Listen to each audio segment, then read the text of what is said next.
na sa ating Wala po. So, very good. Then, bago natin simulan ng ating talakayan, may aktibidad muna tayo gawin. Uy, magpuan. Magbasa. Bibigyan ng guro. Ilista mo. Ilista mo. Bibigyan ng guro ang bawat mag-aaral ng isang kapat na papel. Isusulat ng mga mag-aaral kung ano ang kanilang nakikita sa kanilang kapaligiran. Halimbawa, punong kahoy, tubig, halaman, basura, at iba pa. Pagkatapos ay pipili ang guro ng dalawang mag-aaral upang ibahagi kung ano man ang kanilang nasulat. So, bigyan kayo ng tigi-isang papel. Kilas na papel. Isulat niyo kung ano ang inyong nakikita sa kapaligiran. Kaya kayo 2 minuto. Ano ilagay ito, teacher?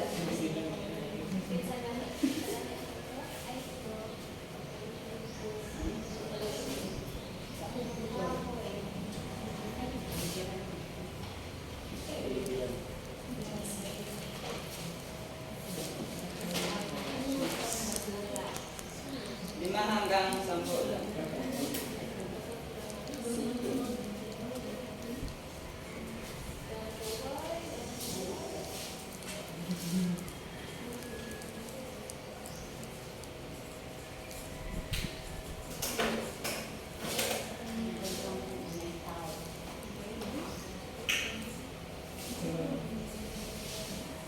Gusto, teacher. Tapos na ba ang lahat? Wala pa, teacher. So, meron na lang kayo isang minuto para masulat.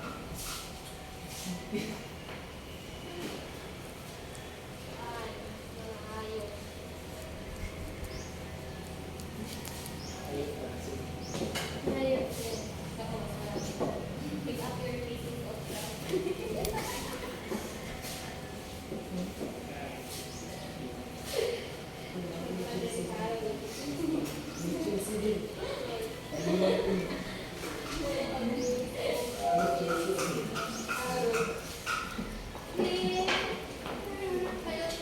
Ngayon, pili ako ng dalawang estudyante para ibahagi ang kanilang nakikita sa paligid. Si Walter daw si Harold Richera.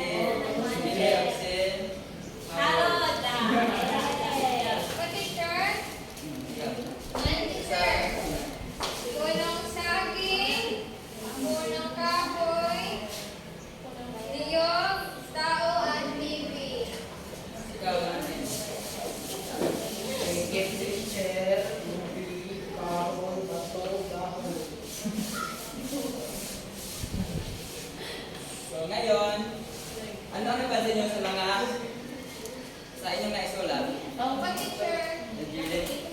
Nakikita po sa mga bagay-bagay na nasa paligid. Ang mga nasulat ay mga bagay na makikita sa ating Kapaligiran. So, mayroon na sunod na nating gawain ay sorting. Magbibigay ako sa inyo ng mga larawan. Ang gagawin nyo lang talagay nyo kung saan siya na mabibilang.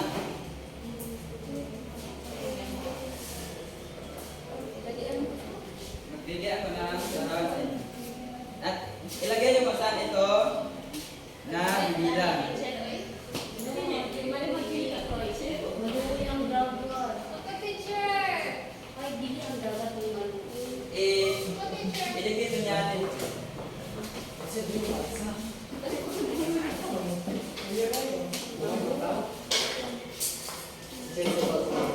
Subutan ang Christine Diwas to.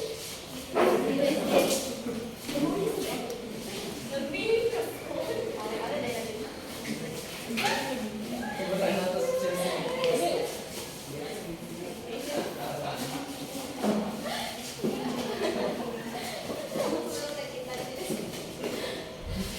So ngayon, ano ang naobserbahan sa ating ginawa? Ano, teacher? Teacher. Same ba? One teacher, nasa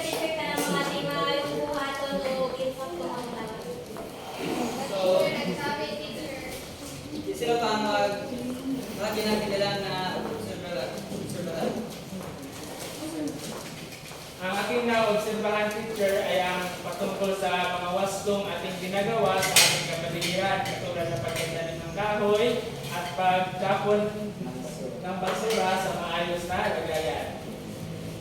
So, tama. So, ngayon, magkaroon ulit tayo ng isa pang aktibidad. Ito ay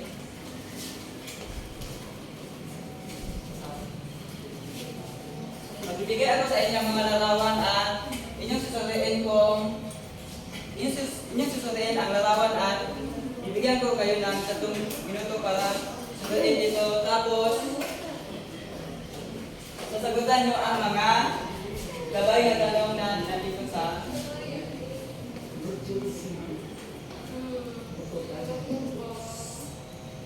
ngayon, magsimula na kayong sorry kung ano ang inyong nasagutan sa mga larawan.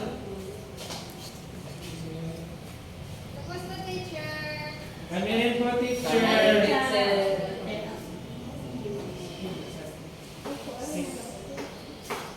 Number 1, alin sa larawan ang nagpakita ng basong pangalaga sa kapaligiran at hindi nagpakita ng basong pangalaga? O, teacher. Jillian? Ito, teacher, nagtatapon ng basura, hindi wastong pangangalaga sa kapaligiran. Dahil Sira. nagkasira ng lupa. Nagbigay ito ng Raimi. polusyon sa Sa lupa. paligid. Lupa. Ang pangalawa, bakit kailangan alagaan ang kapaligiran? Sir, Tim? upang malinis ang ating kapaligiran, sir, at malaya tayo sa mga sakit. Yan. Sino pa? Marami pa ang kailan. Si Chelsea o teacher, tumaas ng kamay. Teacher, para hindi masira ang kapaligiran, teacher, para ang future generations ay dapat sila equal. Open sila. So, higit sa lahat, dahil dito tayo nagpahalang ating pangangalagan sa Araw-araw. sa pagkain, sa gamot, lahat ng ating kailangan na sa ating Kapaligiran. Kaya dapat kailangan natin ito alagaan. Ang panghuli, ano ang mangyayari kapag hindi natin inaalagaan ang ating kapaligiran? Teacher, Jillian? teacher, magkakaroon ng pollution kaya masira ang kapaligiran at o kaya maubos ang mga natural na resources. Lovely? Ano din teacher, climate change po, kagaya po ngayon, nasobrahan po sa init ang panahon. Tim? Sir, hindi totoo po ang mga kahoy, sir. Dahil sobrang init ngayon, baka hindi tayo makahinga ng mga sir. Ang mga kahoy na hindi totoo ng mais dahil sa init. At dahil kung sa kapaligiran natin, kinukuha ang ating mga pangangailangan sa araw-araw, ang ating pagkain, naka-apekto ito sa ating kalusugan, sa ating mga kinakain.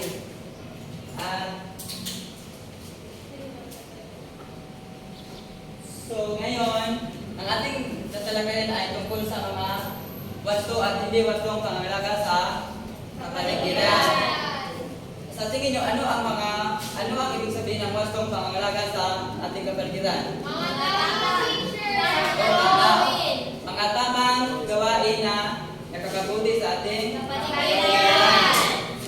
halimbawa, magbigay ng halimbawa. Tapon ng Yung pa, ang motto, sir, yung ang magtanim ng maraming puno. magtanim. At kapag magpuputol tayo, kailangan natin itong palitan. Palitan. Sino pang makapagbibigay ng halimbawa? Tapon ng basura. Lovely. Ang teacher, pagtatapon ng basura sa wastong lagayan. Tama. Kailangan natin itapon ang basura sa tamang lagayan. Kailangan natin itong Segregate. segregate sa nagugulong, hindi nagugulong at magagamit pa. At kung may magagamit pa tayong mga bagay, kailangan itong i-reuse, recycle, and kailangan natin itong i-reuse. Yung gamitin natin ulit, then ang recycle, kailangan natin gumawa ng bagong bagay mula sa mga Basura. basura.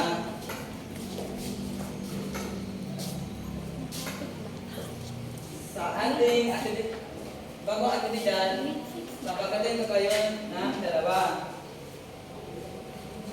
Una at ang pangalawa.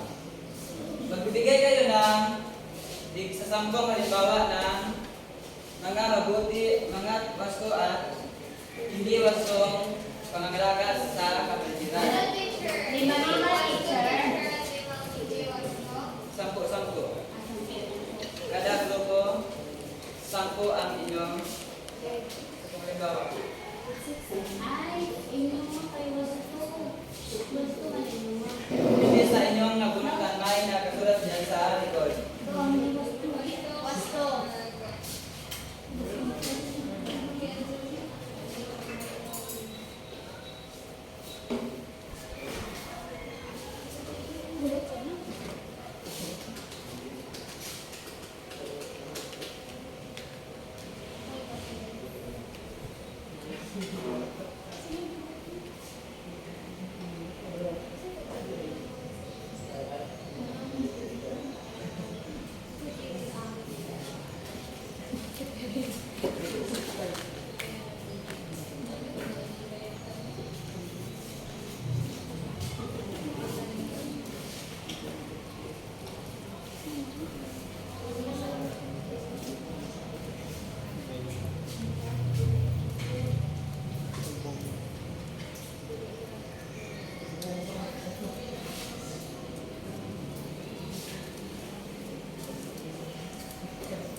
Pagkatapos, bibili kayo ng isang microbathroom para lagi ang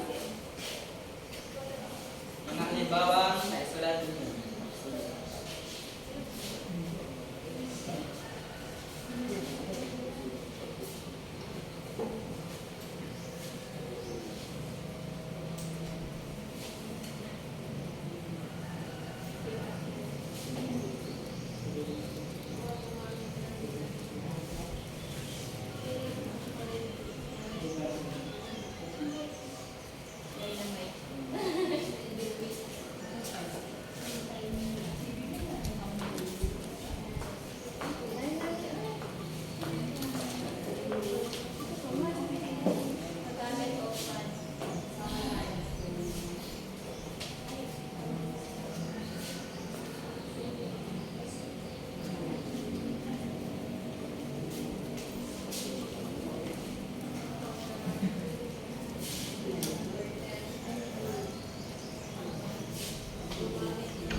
Tapos na po. Tapos na, teacher.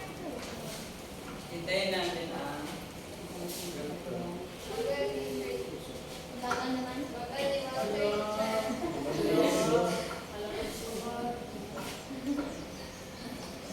Itapon.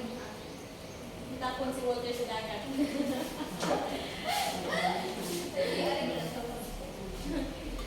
Halo tayo. Itanim. Sa lupa.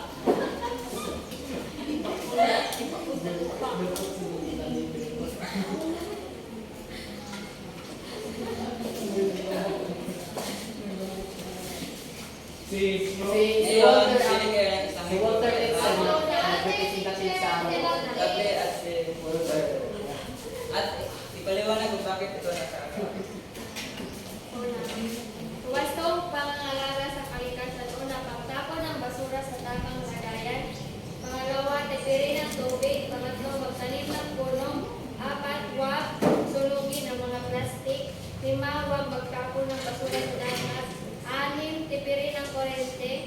7, linisin ng kapaligiran. 8,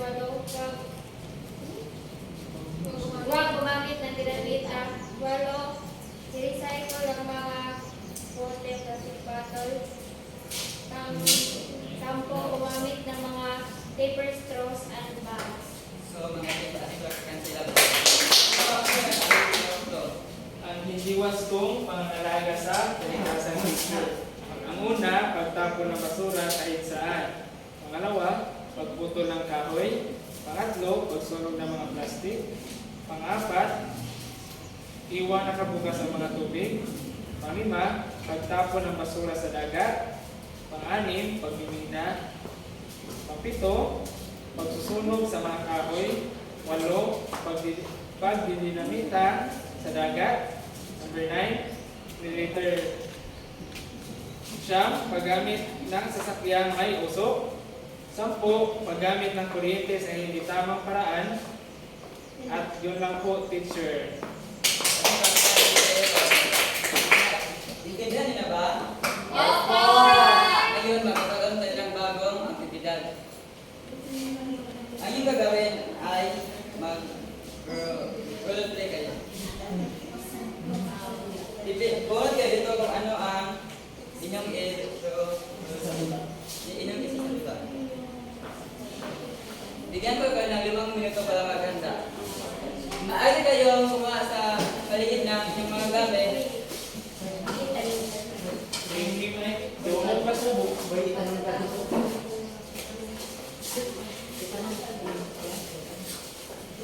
Tapos na ako kumain.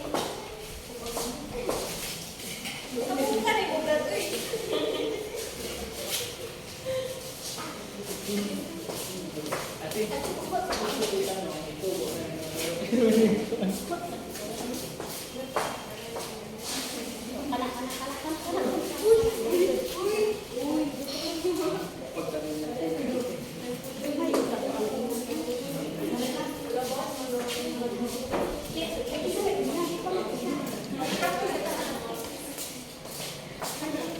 Minus teacher.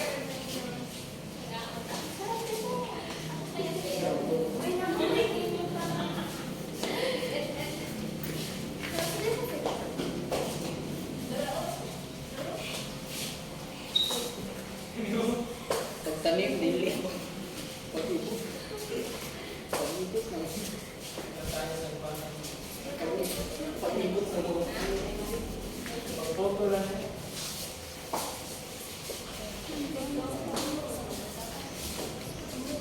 Sino yung mauna, teacher? Kuhan o yung mauna. Pagtanong, magtanong. Wow! Ang sarap naman ito! Wow! Wow! Wow! Ang sarap nito! So, girl. Ang gami! Uy, ay! Bali na kayo, umupo at Kanina po? umupo ang buwan.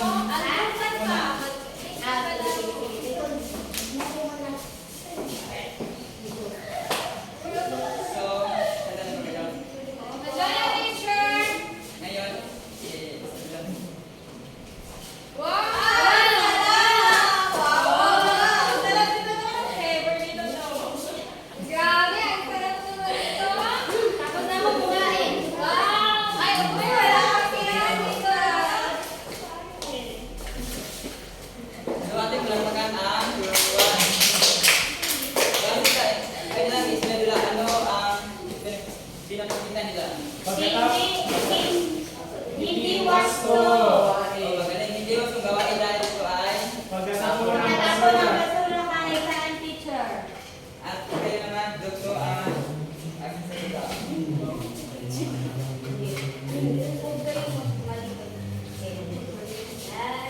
Action.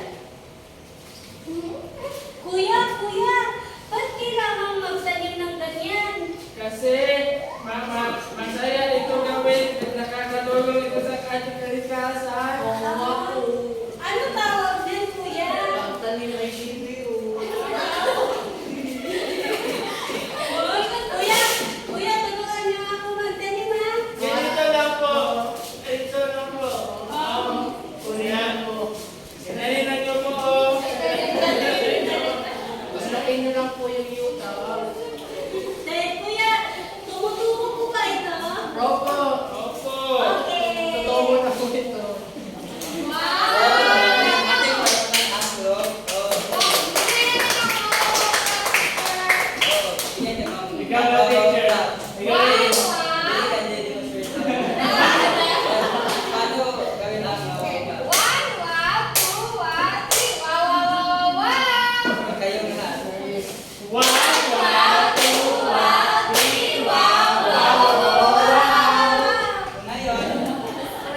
naintindihan niya, magkakaroon tayo ng isulat sa isang kapat na papel.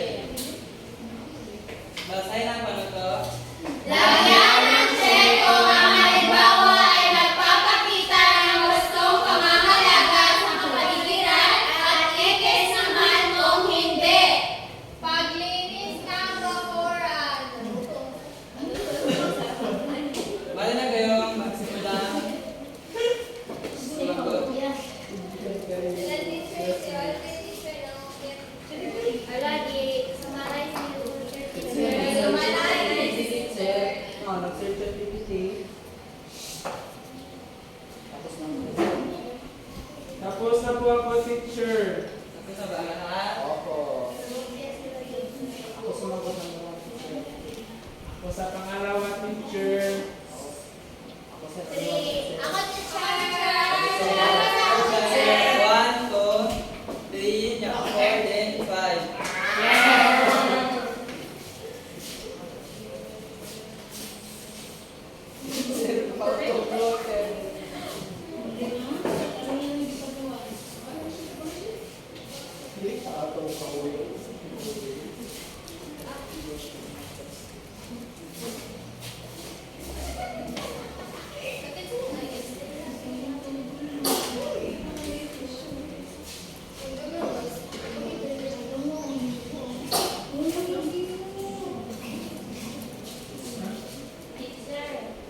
Ngayon,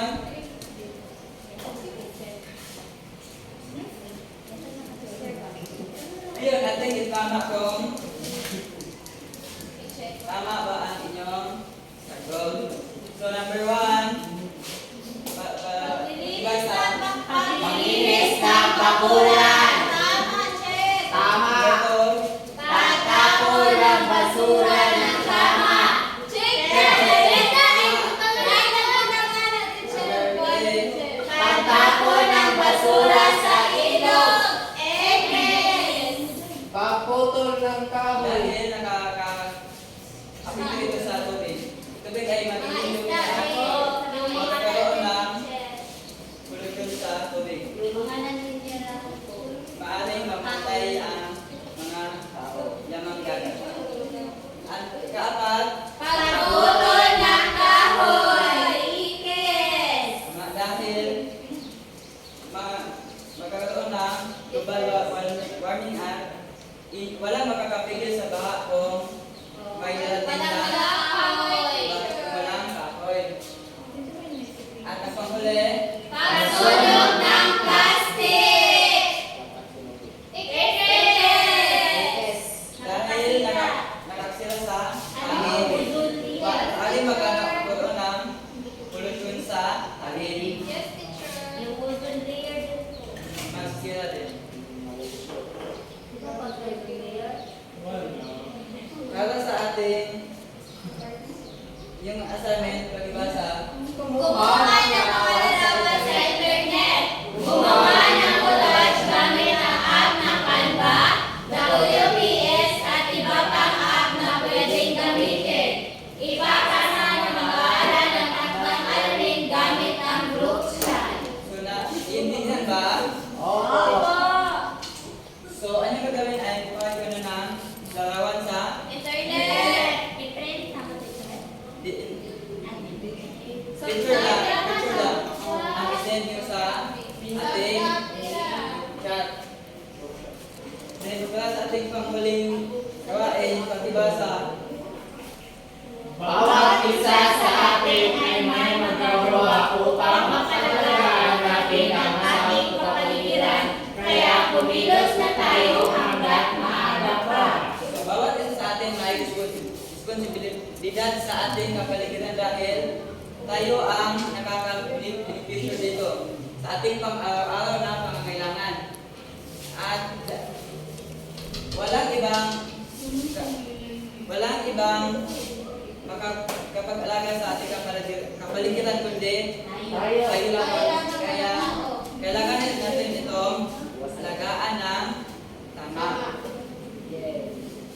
So yun lamang at magtayo ang lahat para sa ating panalangin.